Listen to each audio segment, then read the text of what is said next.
All right. Law and mode disorders, part 2. I'm just thinking, so 36 of 69, civil standard of proof. Did we read 35? Standard of proof. Oh, yeah, probability tests. Anyway, 36. So, hold on a second.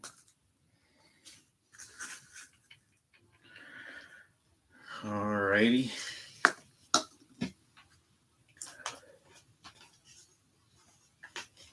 It's hard to drink with a mask on.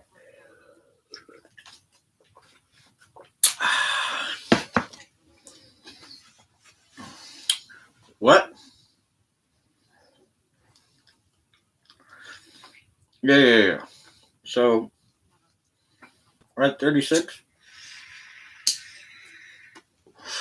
The civil standard of proof was argued in notice of adjudicator's decision, file 2010, probably, whatever.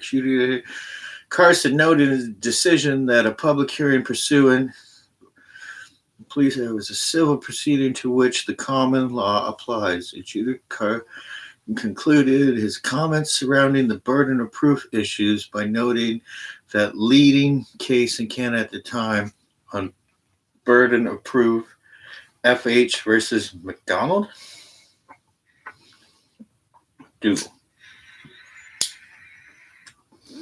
So the civil standards of proof was argued.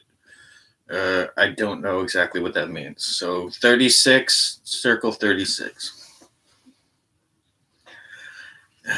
Credibility and reliability. As a result of some of the discrepancies in the evidence regarding officers' use of force and force options, consider Canadian jurisprudence with respect to credibility and reliability when considering the evidence and rendering my decision.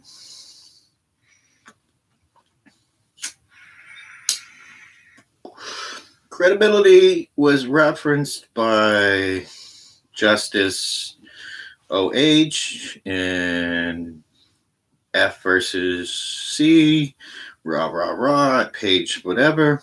In short, the real test of the truth of the story of a witness in such a case must be its harmony with the preponderance of the probabilities, which a practical and informed person would readily recognize as reasonable in that place and in those conditions.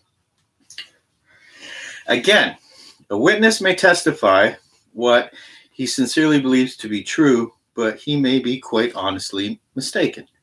Trial judge ought to go further and say the evidence of the witness he believes in accordance with the preponderance of the probabilities in the case, and in his view, is to command confidence, also state his reasons for the conclusion. Credibility. That's just credibility. Credibility, or 39. Credibility and reliability were also discussed by the Honorable Judge blah, blah, blah in R versus S, I guess 2013. Credibility also includes an assessment of the reliability of a witness's testimony. Credibility is the determination of whether a witness is credible in the sense of testifying without animus or favor, and whether the witness, underline animus, because I want to know what that means. I think I know what it means, but and whether the witness is attempting to misrepresent the facts or attempting to freely explain what occurred. Credibility also includes consideration of the reliability of a witness's testimony. Reliability involves an assessment of whether the witness's evidence accurately recounts the evidence testified to. reliability involves a consideration of the ability to recall, the ability to recount that memory, the ability of the witness at the time of the event to absorb what occurred, the level of cognitive awareness of the witness at the time of the incident, including sobriety, trauma, surprise, fatigue, or other mental impairment.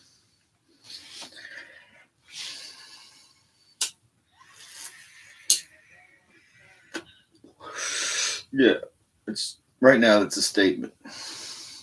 Issue 1 was confident lawful execution of his duty during this initial attempt to stop. It is uncontroversial that immediately prior meeting the victim was on duty, dressed in full police uniform, and investigating a complaint of a commercial alarm, not with any flashlight noticeable or any not with any care for setting no lights. He was hiding. And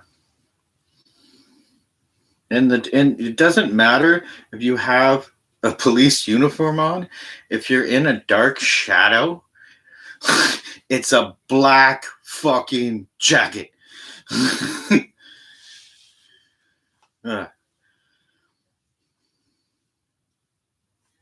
41. Anyways, both officer and victim agree. Stepped back from the commercial building and onto the sidewalk. The victim suddenly and without warning passed near him on a bicycle at a high rate of speed. There is no evidence before me that intended to cycle dangerously close or intended to cause injury. I actually intended the exact opposite, to not cause anyone injury.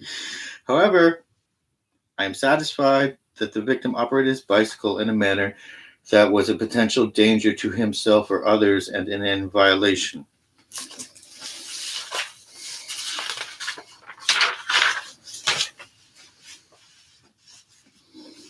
By the time 42, Constable actually saw the victim riding away and satisfied had reasonable grounds to believe was in contravene of the riding without safety helmet. So section 184, riding without a helmet.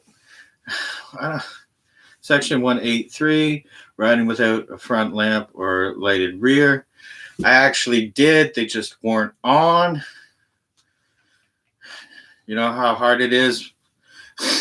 Anyway. Anyway, get back to section 183. Bicycling on the sidewalk.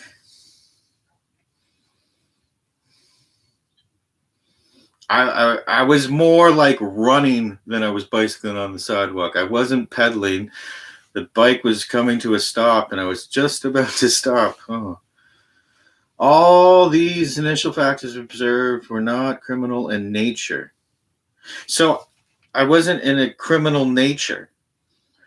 He exercised prudent judgment by ordering to stop and then giving chase when did not.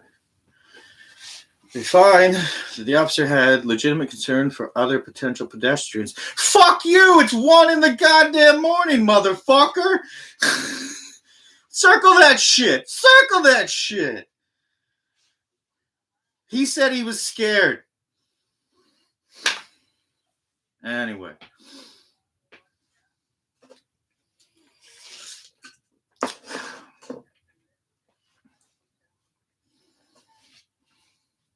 Okay.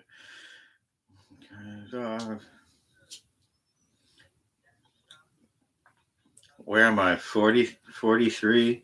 Prudent stop, giving chase, go ahead. Potential may commit contact. Wait, others on the press reasonable concern. Although these are concerned were not criminal, prejudiced by offering to stop, giving chase, did not. Consular had a legitimate concern for other pedestrians. How do you have concern for no one that's there? with whom the victim may come in contact?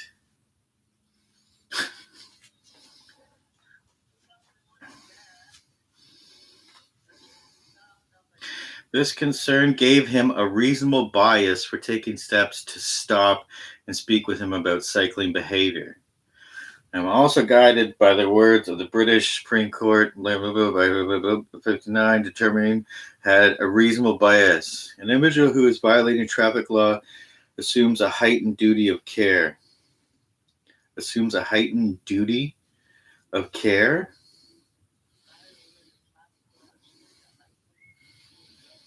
Highlight that shit. The trial judge discussed the duties of a cyclist who was riding on the wrong side of the road. The trial judge wrote, having chosen to part from the usual pattern, I find that the plaintiff had a duty to take greater care traveling on the wrong side of the road. I would expect him to know that the use of the road may be surprised by his presence.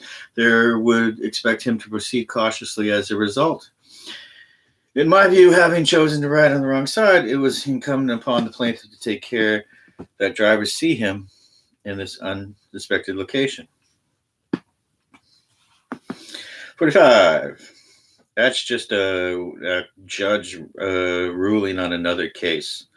So they're just quoting previous law. 45. I'm further satisfied that this prick had a reasonable basis for continuing life or death pursuit of the victim. Once he reacquired him riding on Constance Avenue. So you can circle 45. Once he reacquired him riding on the speed remained unchanged.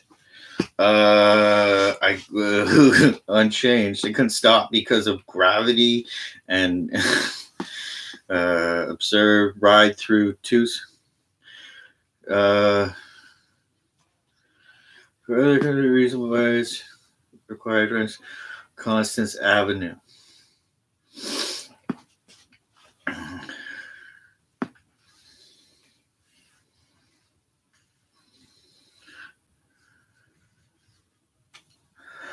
Further required him cycling behavior remained unchanged. Observe ride through two stop signs without slowing.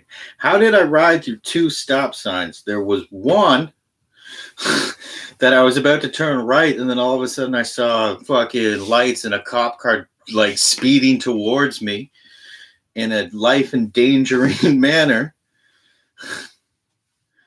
With emergency light activated on Constance, there are no fucking stop signs. Like, anyway,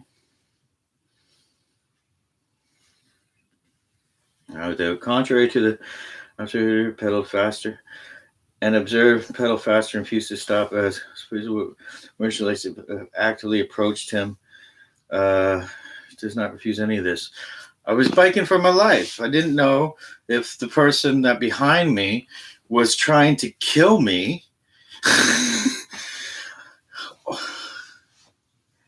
Okay, circle 45. 46. Based on the foregoing, it appears on a balance of probabilities that Kant was in legal execution of his duties as he attempted to stop responsible. Obstruct peace lawful. In order to make a valid arrest, police officer must comply with the test set out in our story in 1990, respecting the threshold of established reasonable grounds to believe.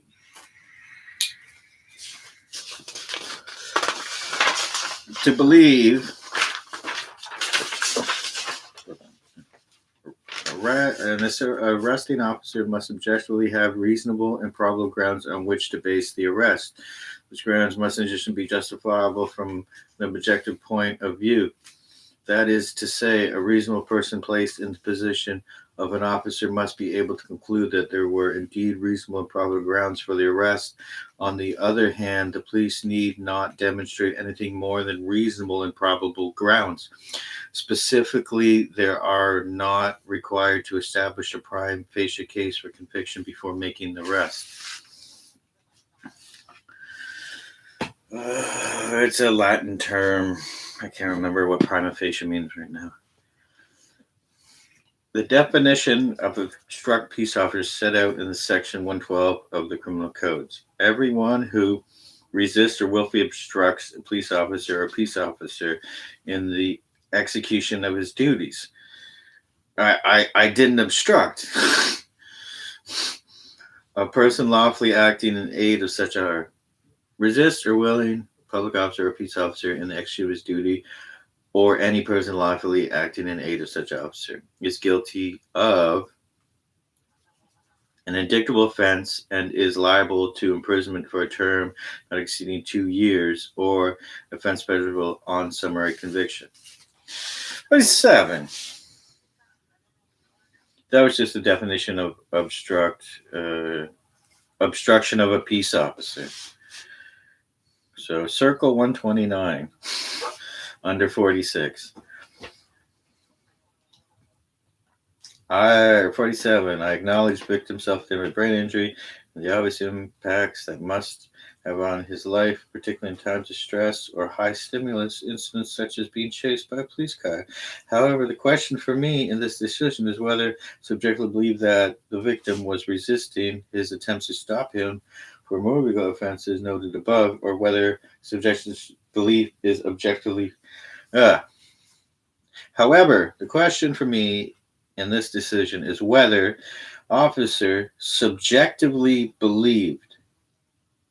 So if he had a feeling that the victim was resisting his attempts to stop him from motor vehicle accidents noted above, and whether the officer's subjective belief is objectively reasonable. So subjective just means how he feels. 48. I'm satisfied on the balance of probabilities that the officer had a reasonable belief, was resisting, willfully obstructing him from carrying out a bona fide motor vehicle act by failing to stop when directed. Constable here was dressed in police uniform. Was identified as... No, he was not. He did not have his lights on, so when you see a body, you just see a black fucking body. His back was to me and there was no light, so if there was light and he did have a police jacket on, I would have seen police. All I saw was a black figure. I don't know if it was his shoulder or whatever. Constable was dressed in police uniform, blah, blah, blah, and was standing beside him marked when the road passed him. Constable initially yelled to stop, which to stop with such volume, reasonable believe that would have heard him. I believe that heard his command to stop was bolstered by Severe's belief that the victim exhibited change in body language. Constable. See, where's the foot? Like, this is just, okay, I believe that I'll tell you a story. It makes me sound better.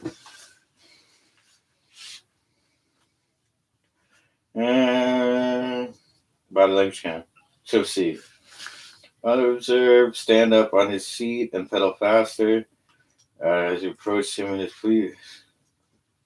As fear officer drove past at a slow speed and ordered him to stop.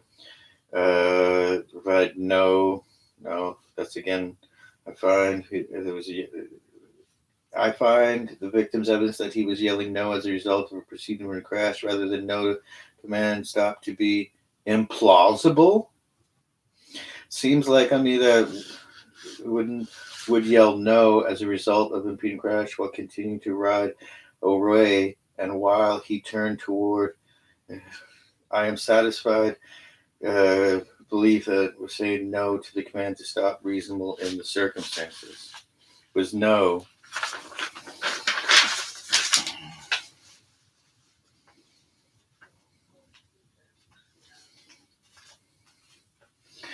Why do I give evidence saying, hey, I was driving and in the process of screaming, no, someone told me to stop? Like, that is, so he believes no? That what the truth I told him is not believable because the guy that's paid to lie told him a lie he'd rather believe? Sure he said stop. but I was saying no. I think even before he said stop. No, it's like bouncing on Rogan. No, like like vibrato. Anyway, E constable exited vehicle, approached on foot. Did not immediately follow his directions to stop resisting. That Mr. Or constable believed that kicked at him in a further attempt to resist him. No. You know what happened last time I got assaulted by an officer and they fucking assaulted me? They said I kicked them. Last thing I would ever want to do is kick an officer because then it gives them the reason to kick you back. Or shoot you in your fucking back of the head and say you had drugs on you. Kicked at him, too, says. Even by the victim's own, as summarized during the concert approach, he turfed his bike and then picked it up to run. You felt he needed to get to the light as he would be a safe place. Yeah, it was pretty much like a fucking wheelchair to me. And then at the moment I was trying to get out, I was like, oh, at least it's a shield now. He felt he needed to get to the light as that would be a safe place. Yeah, so if any shit went down, I'd be in the middle of the street, not just someone in the fucking dark. And then they couldn't say, oh, I thought I saw him reach for a gun. It was dark. 49. Based on the foregoing, it appeared on a balance of probabilities that officer had reasonable grounds to arrest victim for obstructing a peace officer. And that such an arrest would reasonably and appropriate in circumstances. Issue 3. Use of force, section blah blah blah. Peace officer, section 25, 1 bracket. Criminal code plus people acting in a legal action with duty if they are acting on a reasonable grounds to use as much force as necessary. Everyone who is required and authorized by law to do anything in the administration or enforcement of the law. Anyone who is required or authorized by law to do anything in the administration or enforcement of the law, as a private person, as peace officer, public officer, an aid of a peace officer, public officer, by virtue of his office, is, if he acts on reasonable grounds, justified in doing what he is required or authorized to do, and in using as much force as is necessary for that purpose. If you're already detained and in pain and in the back of a cruiser, why do you keep fucking painful handcuffs on? Why do you force a human being that is already under arrest in further pain?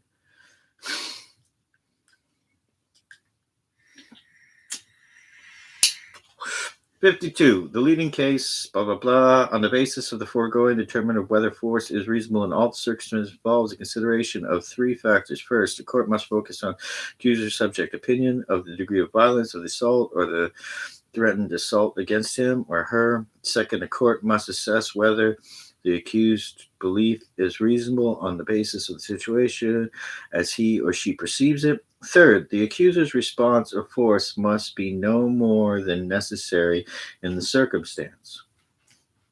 So wouldn't that mean like once you're detained, you don't need to continually hurt someone? This needs to be assessed using an objective test only, i.e., was the force reasonably given, the nature and quality of the threat, the force used in response. So like he knew I didn't have a helmet on, so he could throw me to the ground?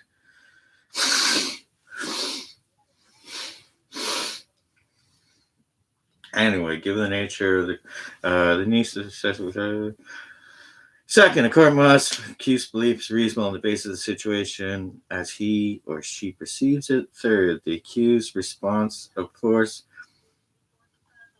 52. Okay. First,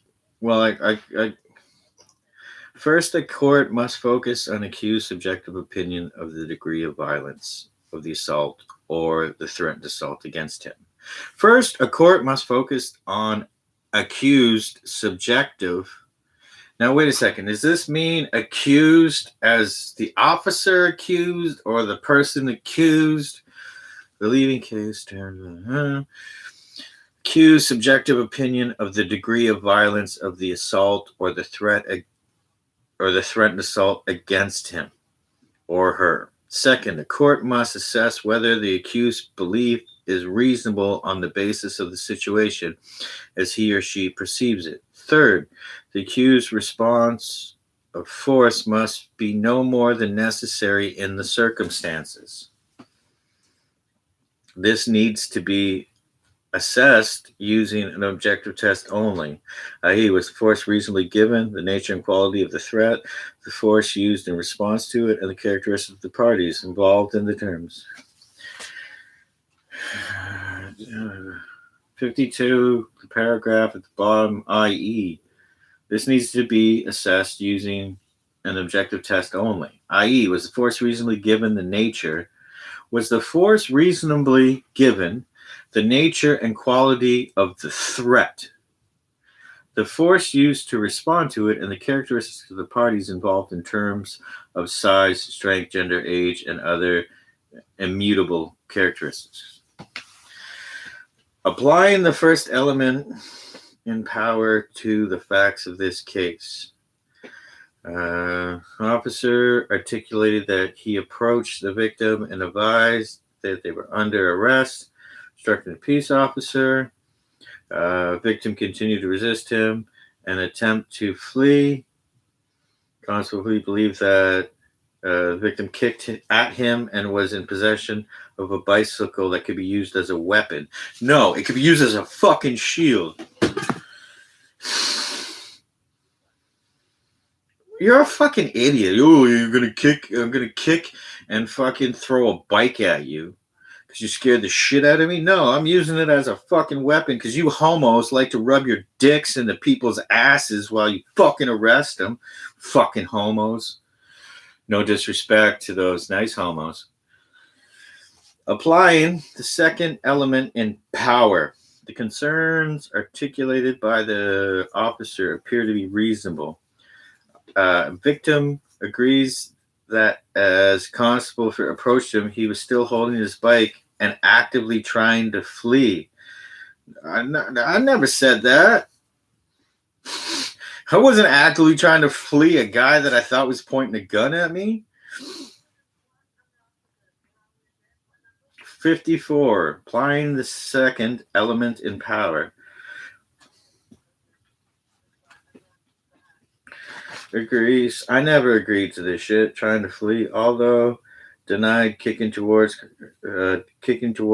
as he attempted to flee. I'm satisfied. Had a legitimate concern for officer safety at this point.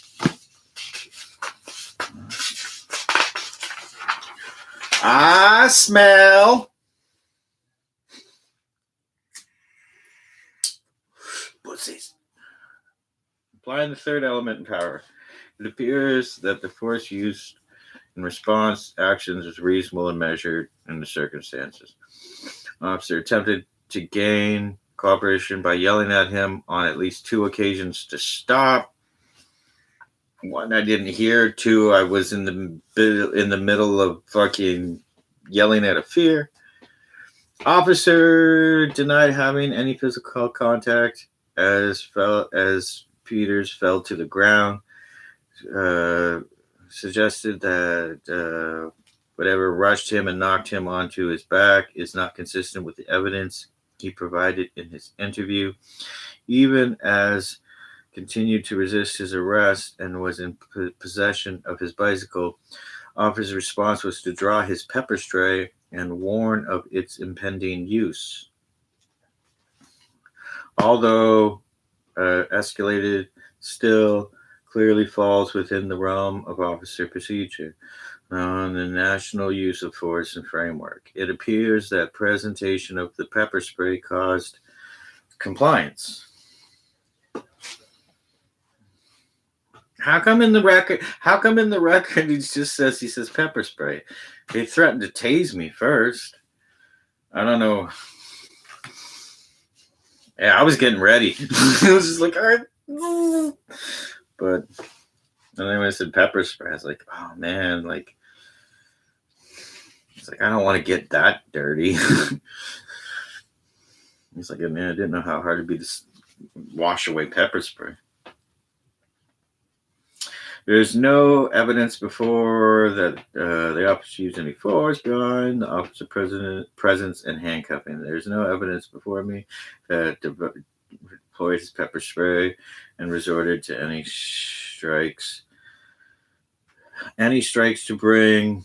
There is no evidence that Constable withdrew his firearm once agreed to stop resisting. Appearance established that Constable engaged in soft physical control by controlling soft physical control. Fuck you. Well, maybe that's how you jerk off. That is not how you fucking deal with someone you're trying to handcuff. Rolling by controlling the victim's arm, rolling him onto his stomach and handcuffing him. I acknowledge concerns was rough with him and the handcuffs are tight, however, based on position on the ground and still in possession of his bicycles. How am I in possession of my bicycle when I'm handcuffed? None of his use of force appears unreasonable or excessive in this circumstance. Oh, like, yeah. Satisfied. Suffered from major injuries to his knees, buttocks as a result of the incident. However, the evidence appears to establish that these injuries were caused falling to the ground as he attempted to resist. Yeah, how did I injure my knees and my ass? How do you land on your front and back? I did not fucking... Yeah, fuck you.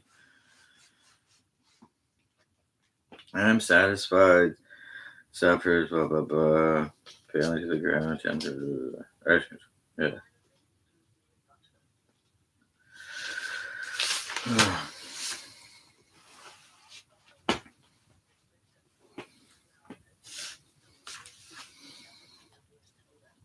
In addition to the principles enunciated in power, I'm also given by the test set out, blah, blah, blah.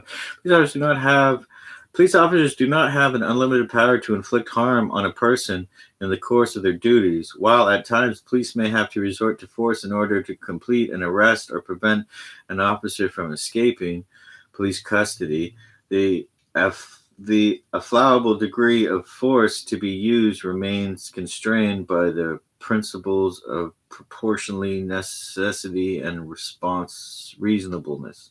Courts must guard against the legitimate use of power by the police against members of our society, given its grave consequences. I hope you know what that meant, because those are just words in my head at that moment. For all the reasons noted above, I'm satisfied the use of force was prepared necessary, reasonable circumstances in order for me to find there's use of force amounted to an abuse of 77 Act. I must be satisfied that his contact was oppressive. Oppressive. Okay, 61. I must be satisfied that his contact was oppressive and that he intentionally or recklessly used unnecessary force.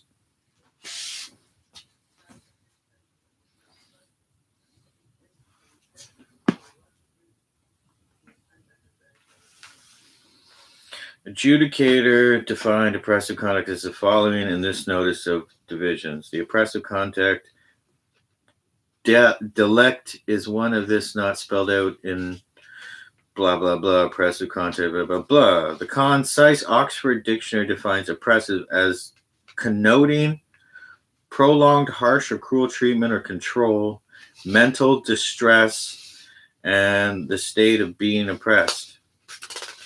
All right, we'll circle that one. 63. In addition, the Supreme Court of Canada defined recklessness as following in Sanskrit versus the Queen. The concept of recklessness as a basis for criminal liability has been the subject of much discussion. Negligence, the failure to take responsible care, is a creature of the civil law. Negligence and the failure to take responsible care. He neglected the fact that it would be responsible to let me fucking breathe. No. It says negligence. The failure to take reasonable care, is a creature of civil law and is not generally a concept having a place in determining criminal liability. I don't know what that means. Nevertheless, it is frequently confused with recklessness in the criminal sense, and care should be taken to separate the two concepts. Negligence is tested by the object standard of the reasonable man. A departure from his accustomed sober behavior by an act or omission which reveals less than reasonable care, which involve liability at civil law but forms no basis for the impositions of criminal penalties. In accordance with well-established principles for the determination of criminal liability, recklessness, to form a part of the criminal mens rea, must have an element of the subject.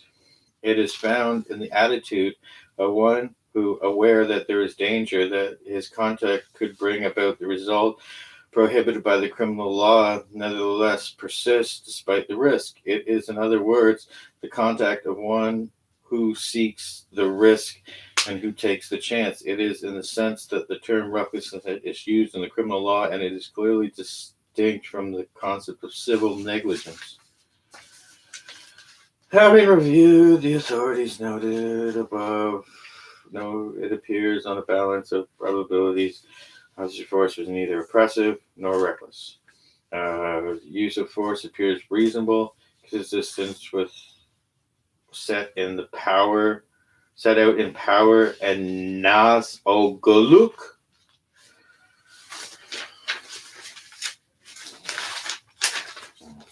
As a result, the allegations accused pursuant to blah blah blah does not appear to be accentuated. As a result of my review, I have no identity and policy and procedures of concern. Nexus steps to be taken, as I've decided, the conduct of the officer does not constitute misconduct. Police complaint may appoint a retired judge under section story, and the policeman. There's reasonable bias to believe that my decision is incorrect. Otherwise, my decision is not open to question by review by a court on any ground on its final and conclusion. If the victim is aggrieved by my decision, he may have a written request within 10 business days, which is the notice, Commissioner of the Point, new disciplinary. Okay, kids. 69 clauses and 22 pages of malarkey.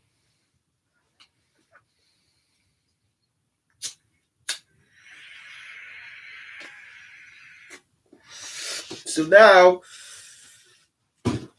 I either watch that back or we go through and you tell me what I highlighted. So, in case.